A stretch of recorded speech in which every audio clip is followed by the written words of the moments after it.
Très vite, le mouvement a été repris, c'est devenu les hippies, c'est redevenu la forme homme qui s'est imposée. Beautiful people, on est retourné dans une surenchère dans le mignon. Beautiful, mignon.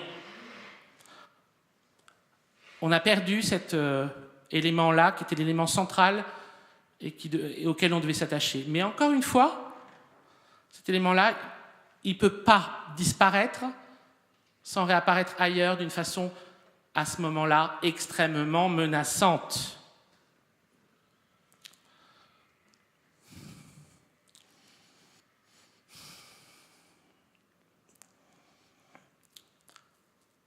C'est pour ça que, aujourd'hui, où on semble si loin de ces Saturnales, on semble si éloigné de l'âge d'or, on semble si éloigné même de toutes les fêtes carnavalesques. Et il y a un élément dont je ne vous ai pas parlé qui est central pour analyser tout ça, c'est évidemment le moment où on a cessé de venir voir principalement des humains dans des salles et on a commencé à venir voir des images animées. Et progressivement, ces images animées, on les a trouvées chez soi, et progressivement, la solitude a commencé à s'imposer. La séparation est devenue de plus en plus grande. Et ce moment-là, c'est le moment où le combat entre la forme monstrueuse et la forme humaine est devenu le combat de chacun. Et on l'a retrouvé dans chacun. Pas obligatoire que les gens s'en rendent compte. Leur corps s'en rend compte. Les corps deviennent monstrueux. Regardez, tous les progrès de la science pour essayer d'éradiquer la forme monstrueuse en produit une nouvelle. C'est l'évidence. On empêche les monstres de naître, mais on vieillit comme eux. On le devient, pas seulement mentalement, mais physiquement.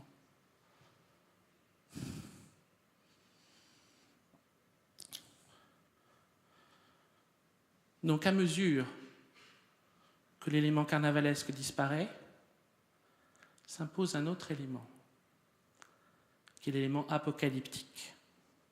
L'apocalypse, c'est le moment où il n'y a plus de procédure carnavalesque pour le régler. Les carnavals, c'était des sortes de micro-apocalypses, avec derrière rénovation intégrale. L'apocalypse, ça commence quand on ne peut plus faire ressurgir la vie, quand elle est rentrée dans un processus de mort. Mais la part lumineuse de l'Apocalypse, puisque comme vous le savez, c'est aussi une femme qui enlève son voile, c'est la mariée qui enlève son voile, c'est que c'est le moment où on découvre notre vrai visage.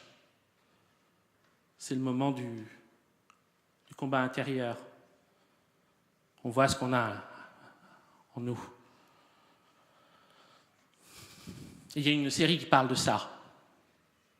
Et je voulais aussi en dire 2-3 mots. C'est Carnival, série très importante. Parce que s'il y a eu, comme enfant de freaks, de la société élue par Zappa, s'il y a eu bien sûr des résurgences, des thèmes, des freak shows, sous l'aspect mélancolique dans les disques des Residents,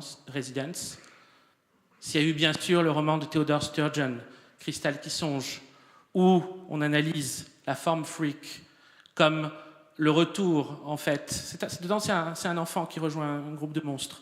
C'est toujours le même genre d'histoire. Hein. Un groupe de monstres qui, d'une certaine façon, devient l'un d'entre eux. Et en fait, il analyse ça comme transformer sa vie en œuvre d'art. Qu'est-ce que c'est transformer sa vie en œuvre d'art? Ça, c'est chez Sturgeon. C'est intéressant. C'est pas intégral, c'est pas complet, mais c'est très intéressant.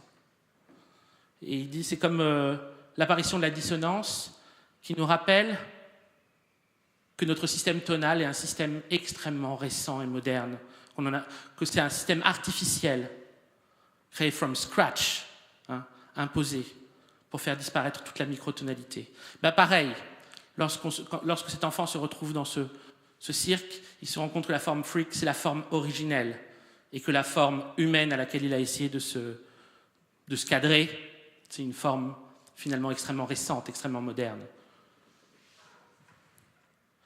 Et on a cette série Carnival. La série Carnival, elle va encore beaucoup plus loin. Parce qu'on a créé Carnival. Série Carnival, si vous vous souvenez, dedans on a deux récits en parallèle qui vont finir par se rencontrer. L'un qui est le voyage d'un cirque de monstres à travers les États-Unis. Ça démarre dans des villes qui existent réellement, et puis à mesure qu'on avance entre la saison 1 et la saison 2, on va dans des villes qui sont imaginaires. Et de l'autre côté, on a l'ascension d'un prêtre, un prêtre méthodiste, qui va devenir énorme à travers la radio, l'église des ondes. Et ce prêtre fonctionne comme un avatar de la forme destructrice. Dedans, on l'appelle la main gauche de Dieu ou le passeur de destruction, the usher.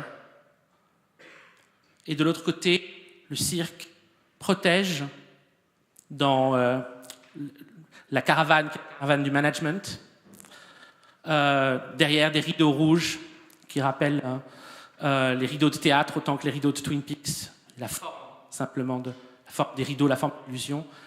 Et elle protège un autre avatar qui lui est un avatar protecteur, un avatar de conservation. C'est comme d'un côté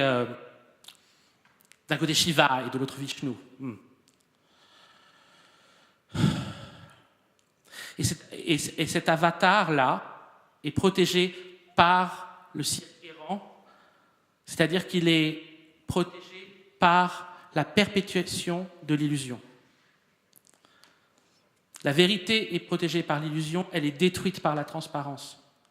C'est ça l'idée de la série. Mais c'est une idée qu'on n'a jamais vue, synthétisée et rendue sur son mode symbolique de façon aussi claire. C'est-à-dire que pour la première fois, on a pu trouver une fiction qui arrivait à allier toute la pensée traditionnelle et aussi tous les apports de la modernité, à savoir toute la réflexion sur le pouvoir pastoral, presque inconnu des textes traditionnels, à savoir que ça peut être aussi entre les mains des prêtres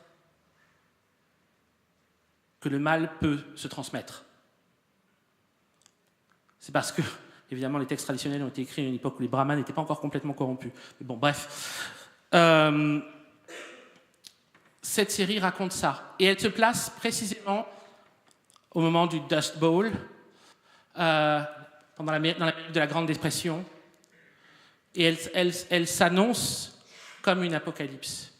Elle vient à la fin de la grande époque, de la grande traversée des freaks.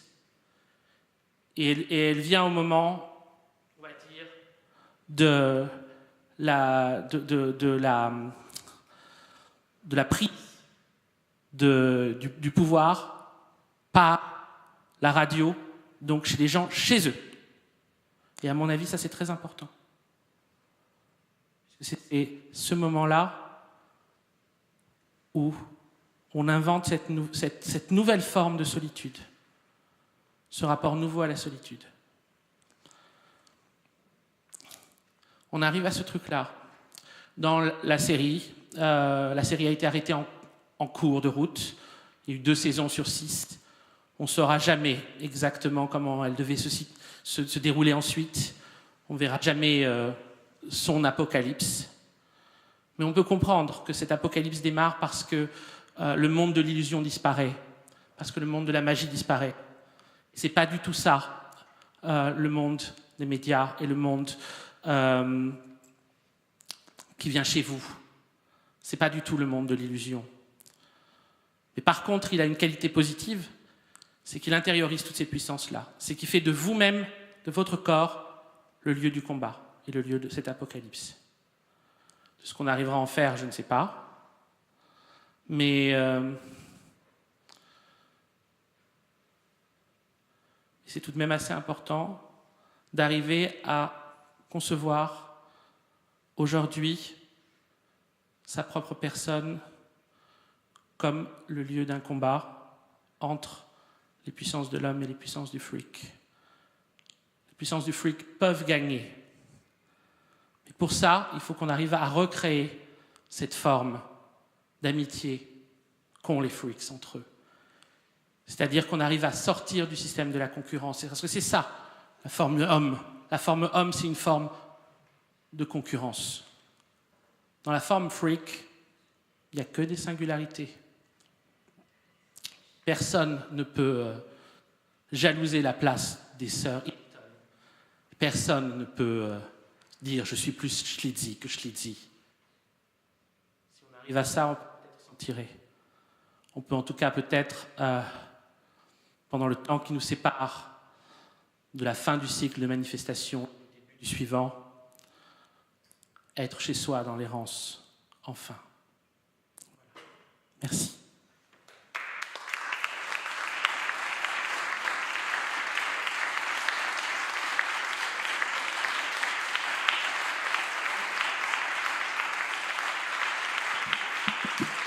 Merci.